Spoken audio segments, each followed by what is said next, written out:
Today, I would like to give the sneak peek of our R16 studio.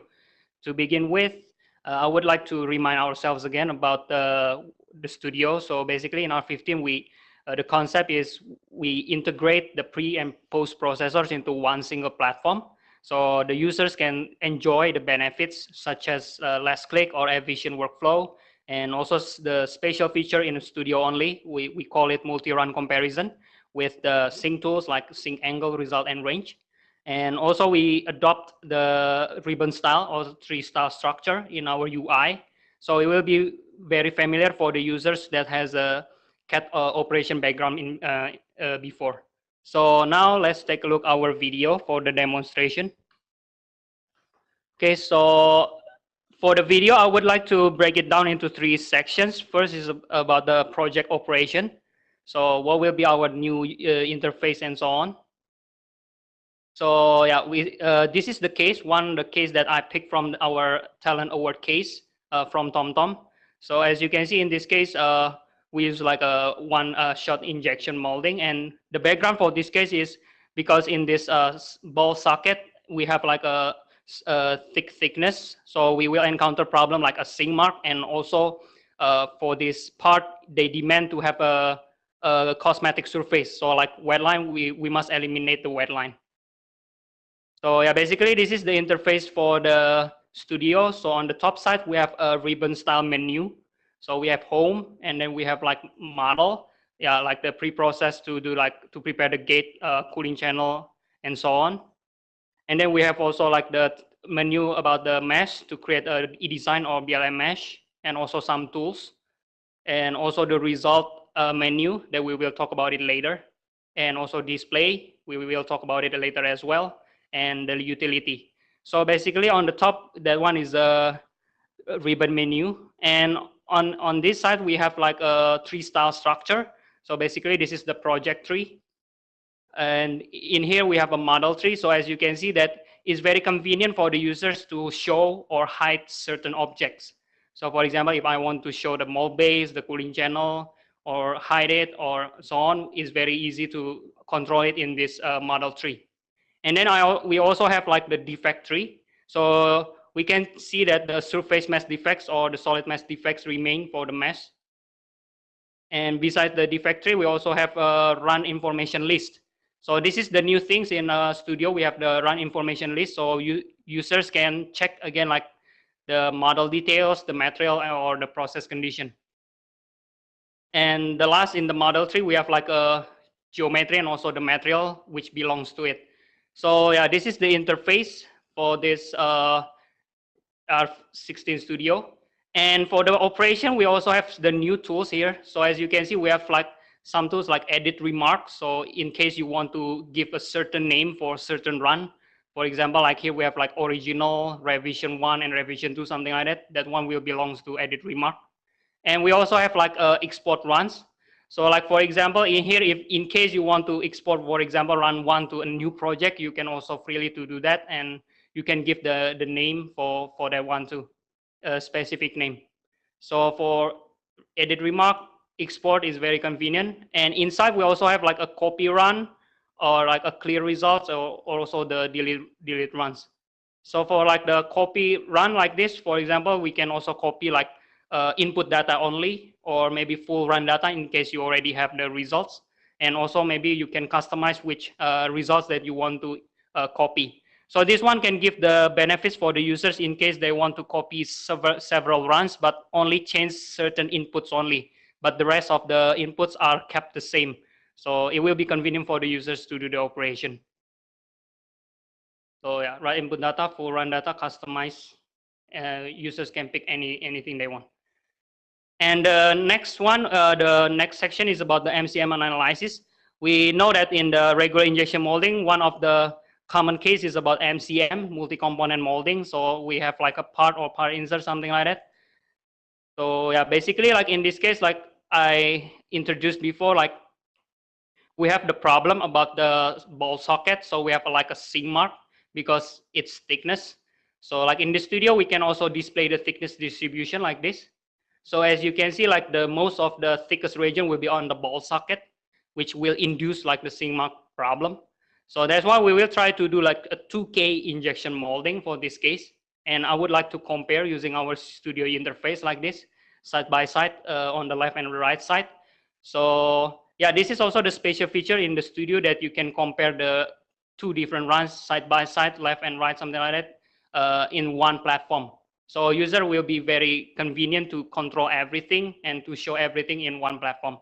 So like here on the left, on the right side, you can see that that one is a 2K injection molding. So we try to have the first shot is on the beam and the second shot on the ball socket.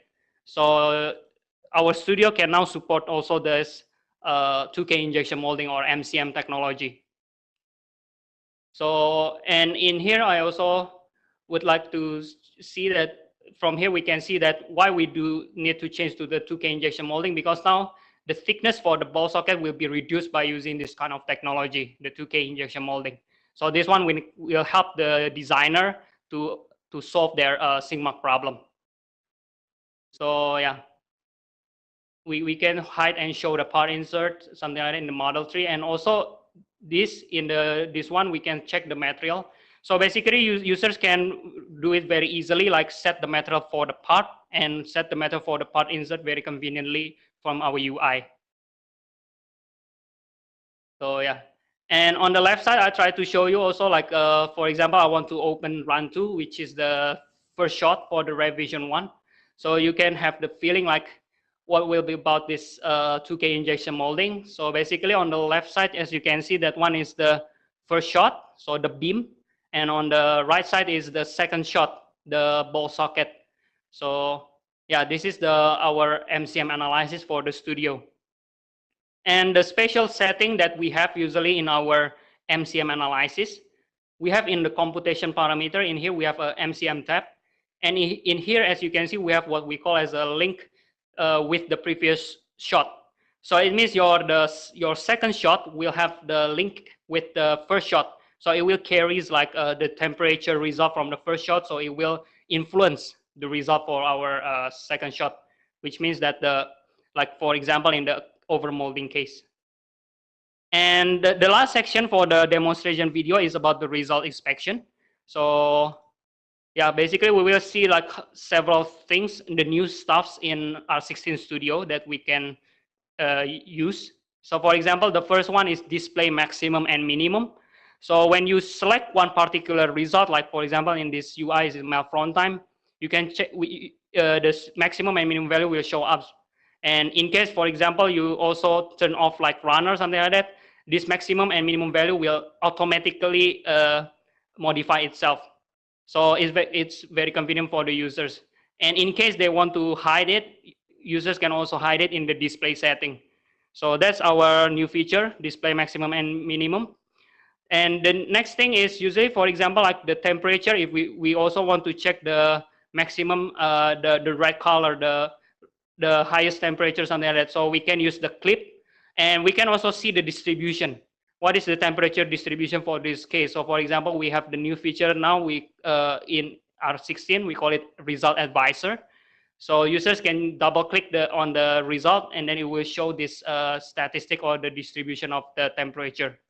So it's very convenient to use the studio to check or investigate the result. And the third new things in the result inspection, in here we have the tool, we call it probe. If you notice that in the project, we have what we call as the measure node. But in the R16 Studio, we have probe.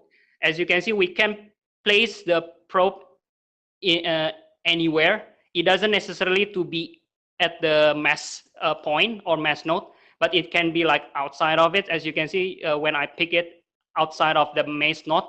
But yeah, even we pick it outside there, we can still check the result. So in here, our probe can do the intermediate value calculation.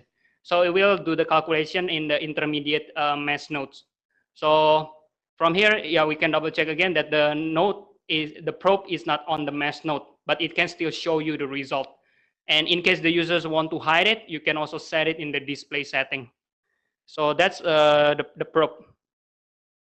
So, and also we can check it in the model tree in case user want to hide the probe or show it. Okay, so that's the new things. And now I also want to compare again about the original design, run 1, and also on the left side, I try to show the revised design, run 3, which is the second shot, the 2K injection molding for this case. So yeah, like we can use the compare tool on the top side. You see the tool, and then we can compare. On the left is the run 1, and on the right is run 3. And then we can also sync the angle and also sync the result. So as you can see now, it shows the same result, map from time for both left and right side. So as you can see now, for the original design and also the second design, we can see the map from behavior. So they have a different map from behavior because they have the different object or the part. And for example, next, I also want to investigate the volumetric shrinkage. So yeah, basically we just need to select the volumetric shrinkage for one run, and it will automatically change the other run to show also the volumetric shrinkage, because we have the tool what we call as the sync result. And then I just click the sync range, which means that the range on the left side will also be the same as the range on the right side. So it will really help the users to judge which design that has the higher shrinkage. So for example, on this side, we can see that run 1, or the original design without 2K injection molding, it has the higher shrinkage. So we can say that the revised design 1 really can solve or improve the problem for the sync mark for the original design. And now I try to open the sync mark displacement.